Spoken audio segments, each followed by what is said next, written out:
Hello and welcome to Rise Zion. Last week, I had the unique opportunity to interview Luke Hanson of Ward Radio. He served his mission in Sierra Leone and Ghana, Africa. We talked about the culture and a host of other things. This episode, we're going to be discussing the issue of why the Church of Jesus Christ of Latter-day Saints is growing so rapidly in this entire continent. Luke served his mission for 2 years in this area, so he's uniquely qualified to speak to this issue. Please enjoy this episode, and if you haven't already, please make sure to like and subscribe. Thank you. So, a lot of you may know that there is quite a lot of animus against the church. You know, especially you, Luke, you probably know this, being a part of Ward Radio, who actively defends our faith. And we're very appreciative of that effort, by the way. I watch your show a lot. I guess that one thing that has really been bothering me and concerning me recently has been this effort on the part of anti-Mormons to suggest that people in Africa, and they don't make a distinction between any countries, they just make a blanket statement for all of Africa, suggesting that people there are somehow less intelligent or less educated in the ways of the Bible, and that this is the reason why the church is growing so quickly in this area. And I just thought that you being a witness, you being there, are uniquely qualified to talk and to address this topic. And I thought that you might want to say a few words on that.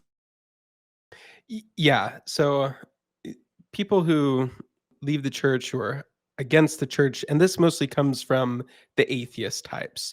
You won't hear this too much from more of your Catholic or Protestant critiques of the church, because they also go on missions. They work a little differently, but they will go to remote places and preach the gospel to those people. So this is mostly your atheist types, all religion is bad type of people that will make this critique, and they'll accuse the church of using its humanitarian aid or using its school programs, or just using the fact that it's an American church that has like these, relative to the people that live there, very affluent American missionaries going out and teaching them, and they don't tell them a lot of stuff, and they can't get the resources to learn the real history of the church or all these things. Yeah. And so they're just bringing them in. Okay, the first problem is with this is like, why, if you're attributing the motives of the church, so you're saying the church isn't led by God, it's only led by the brethren. Mhm. What in the world would be their motive to go to Africa to teach the gospel? I mean, that place is just a money sink. You're not getting any more political power. You're dumping a ton of money into it, that if it was all about becoming a big, super, uber wealthy church, maybe they're investing in it. I don't know what the strategy would be there. So just on its face, it makes no sense of what would be the bad intentions or the selfish motive for the church to try and get all these poor, helpless Africans to come and join them. Mm-hmm. And then there's, of course, the elephant in the room of, it's also pretty insulting to like, this continent is too stupid and I'm smart enough, and how dare the church try to take advantage of all these poor stupid people that live over there. And like that, like when you think about it the correct way, like what they're actually saying, it's like, ooh, how, like, it kind of gives me the I cringe a little awkward. bit. It's a little awkward. And one thing I definitely learned is just to be a lot more cautious of even thinking that you know what other cultures think about stuff, because you don't. Sure, we're all human, and in some ways, you'll hear these platitudes that for the most part are true, of like, we're all connected together, we're not really that different, and it's true in so many different ways. At the same time, and I'll give you an example that just kind of blew me away every single time I heard it. I was in Cape Coast, and that was like the name of my mission. That was the big city in the mission. Mm-hmm. I served about 10 minutes down the road from Cape Coast. And so within my zone was the slave castle, one of the big slave castles that were like fortresses that the British had. I think the Dutch might have had at one point. And we actually took a tour of it, and you could see, like, yeah, this little concrete room in the dungeon, they fit 400 people in here. And we Oh. sampled the ground, and it's made up of feces, blood, and regurgitation from the stomach, Oh throwing up no. Okay. is like what the mud is made out of on the floor of this thing. And Oh. just like all these rooms, they kept them when they were just complete black. I mean, just the horrible things that they did to these people, and then put them on the slave ships. And this castle's, it's not like sitting over by itself falling apart. It's like still not up and running.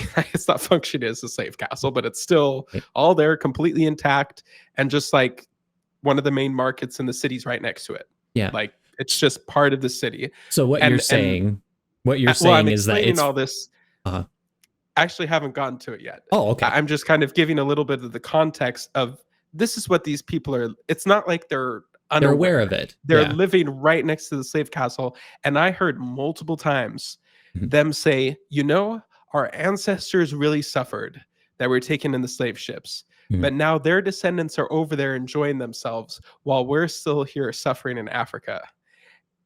And you Interesting. hear that, and it's like, whoa, because it's like this alarm bell's going off of, it's almost that level of, if a white person said that, if I said that to people, like, those Africans, sure, your ancestors had it really bad, but now you have it great here in America.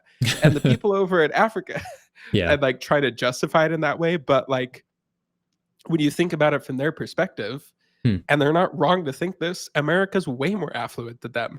Like the ancestors of those slaves do now have AC.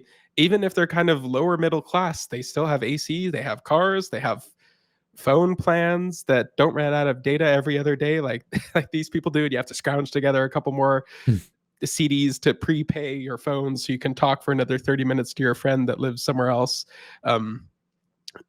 Yeah, just like all these comforts and luxuries that other people have that they don't have. And the reason why they have them is because their ancestors got taken over that on these slave ships. So, and in America, especially today, to express that sentiment would just be such a huge no-no. Yeah. Like I would not get away with saying that anywhere else. Mhm. But that was just, I heard almost the exact same sentence. It was like part of their cultural, like a thing that they would just say in their culture. Cause I heard it, the exact same like sentence Over and it was over just again. sort of like something that they would say sometimes when they would talk about America. Huh. And so, it makes complete sense from their perspective.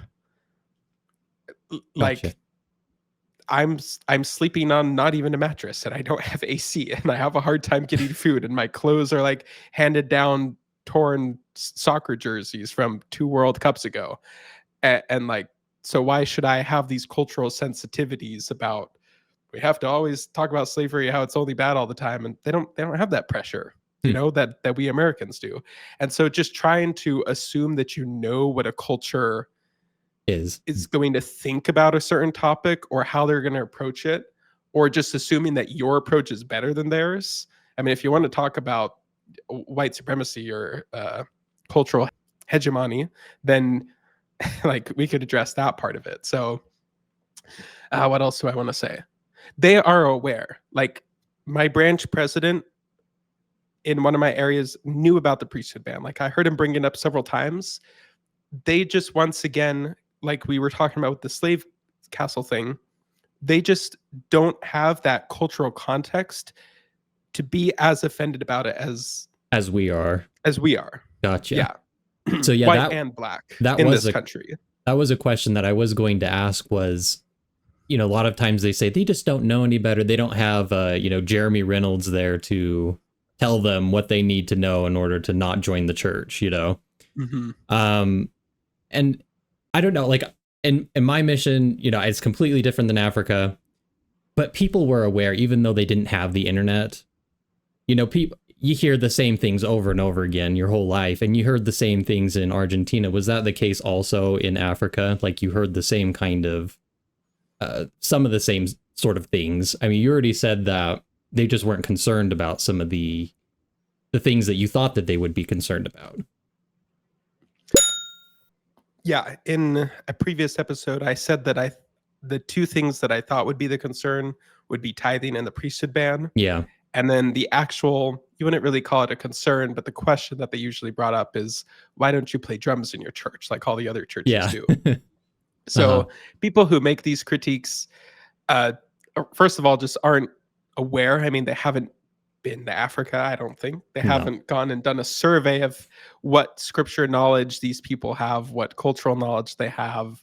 Um, Obviously, they're less educated than we are, but it there's probably a lot less of them that would know that the mitochondria is the powerhouse of the cell than if you asked Americans. I'm not disputing that part of it, Hmm. but a lot of it isn't that we have more information than them that makes, because anti-Mormons kind of have like this, well, we have the real information, and once you know the real information, you're going to Mhm. come to our conclusion. And a lot of what their conclusion is the assumptions that they're starting with. Right. Mhm. And so Africans are starting from completely different assumptions. It's just completely different. So even when they get this new information, they just don't interpret it in the way that They John want them. Dehlin or Jeremy Reynolds or these other people kind of demand that it must be interpreted as. Yeah. And that's kind of the refreshing part of it when you go over there is we don't we don't have to be like so critical of everything and trying to tear down power and how am I being offended or how am I being Mm. oppressed by these things. And I hope they kind of stay immune to that as we go forward. But I don't Yeah. know. It'll I'm be interesting to see a couple decades out as they hopefully modernize more, become more industrialized, Mhm. participate in science and culture and wealth and all these things that we have, that they kind of retain that innocence and that faith that seems to have characterized early church members more so than you see today. Not that you don't see it today, and there aren't beautiful, faithful, amazing people in the church in America today. You just get a higher concentration of it over in Africa. Interesting. So they're less jaded In my in ways. opinion. In my Yeah. opinion. And it appears that Elder Bednar, when he goes over there and talks about it, that he gets that same sense from it as well. Gotcha. So again, just to reiterate, they are aware of these arguments that Jeremy Reynolds and the like-minded anti-Mormons are making, Yeah. but it's just that they interpret it Yeah. completely differently in such a way that they don't come to the same conclusions that they are coming to. And Mhm. as like that's so Well, profound, I think, in a I'll way. tell another story. Uh-huh. I'll tell another story to put this point in to kind Uh, of drive it home, nail in the coffin, beating a dead horse. But my last companion was from Nigeria, and he'd actually grown up in the church. Like he was a seminary graduate, which wasn't too common. A lot of them were like converts from 4 years before, 3 years, 2 years, 1 year before they go on their mission.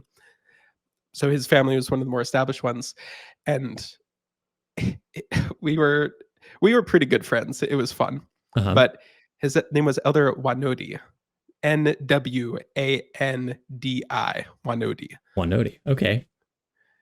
Yeah, and so he's like, Elder Hanson, sometimes I think like when I get resurrected, am I gonna be white or am I still gonna be Oh black? my. Like it's so funny to think about. Like I don't know which one I'm gonna be. And I was kind of like, Huh.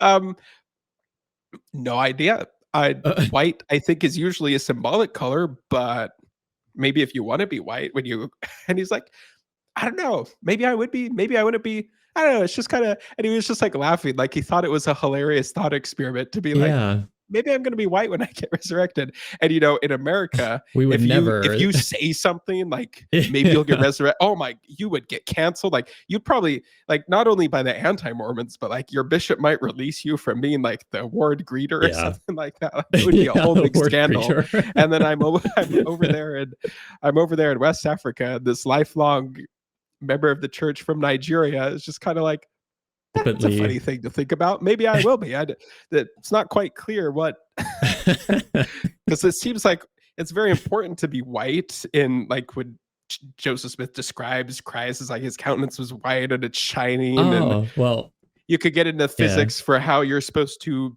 emit light as a heavenly angelic being if you're black and stuff. And don't That's an cancel me. interesting. Don't cancel me. This is what he said. And this is the Not point that I'm you. trying to get Yeah. across is the point that I'm trying to get across is we come in with all these preset notions of how we're supposed to talk about things and what we're supposed to get offended by and what's okay and what's not okay. But he was And not at in all. many ways, in many ways, they are not on that wavelength that we're on. And I think we should, if I'm going to kind of adopt the language that antis or more secular people use.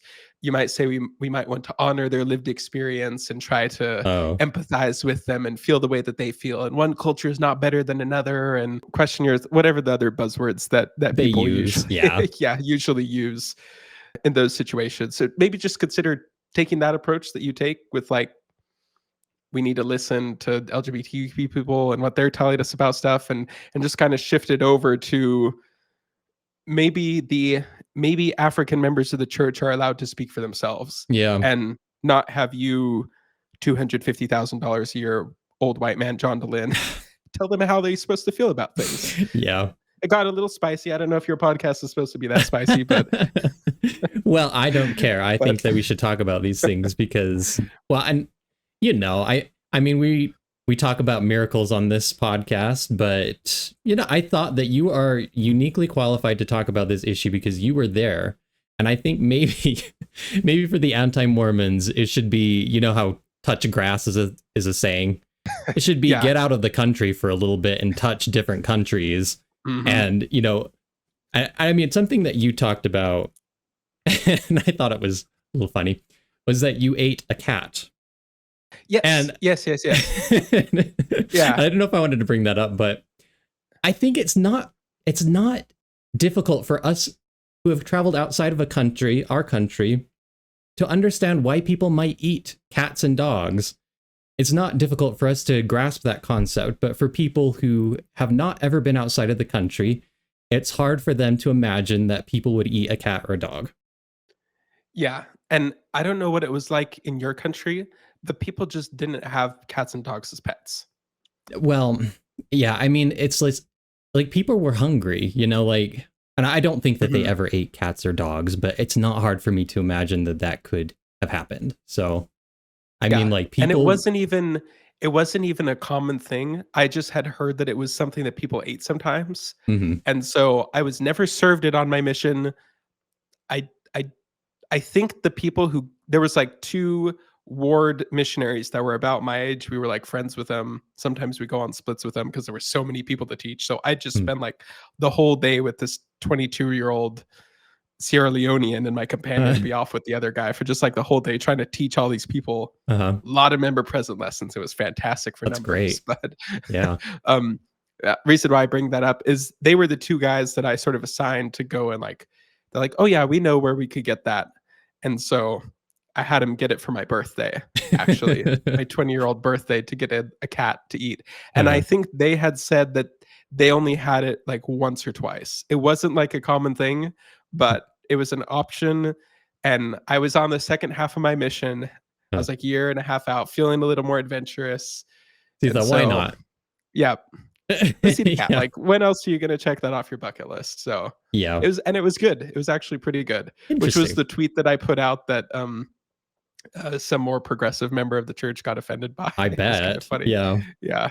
Well, I mean, it's just like it's no different than a chicken, It's just like it's Yeah. not Yeah. really. I mean, And it's like they don't have them as pets. yeah, Like, it's not like obviously they're more cuddly than a chicken is, so there might Mhm, be that kind of attachment to them, and they mhm. hardly eat them at all. But like the way we think about things, we're disgusted by it because it's like my cat or my grandma's cat. Like, I'm eating an animal that's Yeah, a that's a friend beloved to family. Yeah.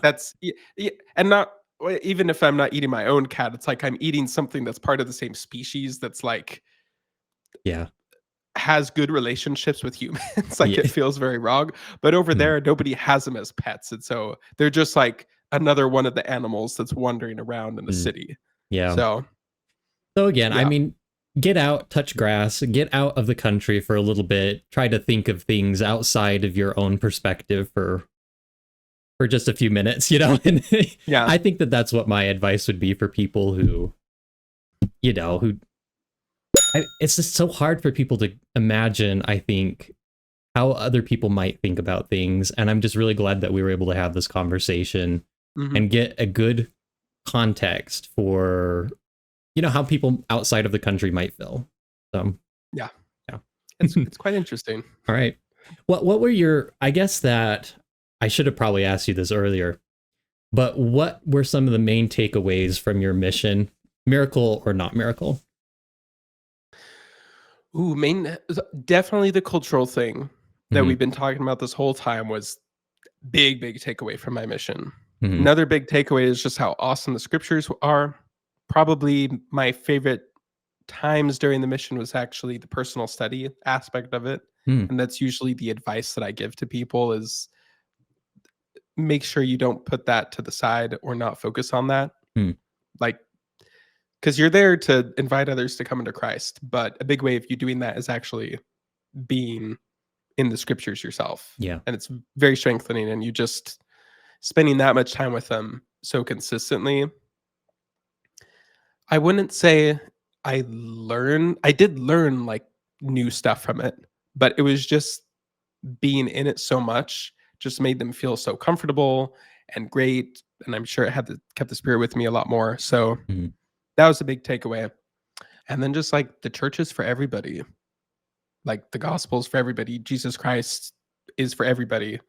This was a very different place than where I was coming from, but the principles, the atonement, Yeah. the commandments, they all transposed 100% over to there as much as they are here and as much as they were back in 1830 and how it worked for those people. Yeah. So it One spans the whole globe, it spans all cultures, and it spans throughout all time, all and it time. still works. One question, I guess I just thought of something right then when you said that. But why do you think that the church is growing so much in Africa right now? Why is it that is growing so much in Africa as opposed to other places? Part of it is just like they haven't had it before. Okay. And so It's novelty. yeah, it's novelty, and you do sometimes have retention difficulties. Like of the people that I baptized, I would assume probably only about half of them are in the church still. Hmm. That would just be my guess. Okay, but still Um, that's still quite a large which is number. pretty good. Yeah, it's Yeah. still a lot, and it's obviously still growing a ton. Hmm. Um, but it's growing a lot because they just and this goes back to what Elder Bednar says every time again, is that they have a lot of faith. Like they're just willing to exercise, like do the Alma experiment. Do the Like, sure, exercise I'll of the have the sea of faith. missionaries over. Like, why not? Like, what's gonna Yeah. what and you don't really have to get over the God barrier. A lot of people are on board with God. Some of them, it's not like they're all devoutly Christian. Some of Hmm. them definitely kind of God is just a concept that they agree with but haven't interacted with much. But relative to the United States, there's like so much angst around even believing in a higher power or Hmm. not being cynical about everything or being so scientific about everything. Yeah. Over there, it's a lot more, they're just a lot more willing to try it out. Sure, I'll go to church. Sure, I'll read the Book of Mormon. Sure, I'll have you come and teach me. Um, Right. Just and a lot of experiment with effort it, from the right? members. Yeah, Yeah. That's there's just really a lot more interesting. openness to do that kind of stuff. Uh-huh. Yeah, I don't know if like And so you'll get a number of, especially young people that will have gone to multiple different churches, or uh-huh. a ton of people that will have gone to multiple different churches, and then land on the Church of Jesus Christ of Latter-day Saints and not leave after that. Gotcha. So it's just a lot easier to get them to the door. Yeah. I think that if some of our atheistic brothers and sisters would just experiment on the word a little bit, I think that, Mhm. you know, And like cares of the world type of a thing. yeah. Like it's a lot easier to find them at home. And they're a lot less of them are working Hmm. 16-hour days trying to climb whatever corporate ladder, Corporate get ladder. into whatever Ivy League school, uh, you know, um, whatever it is that people do nowadays and they're in the so West we're that so busy here. takes Yeah. up a ton of their time. Yeah. Huh. Not a lot of Interesting. people trying to catch up on Game of Thrones over there.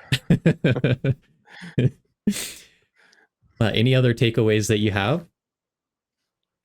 I mean, I'm sure I have a lot, but I'd say that those were the big ones.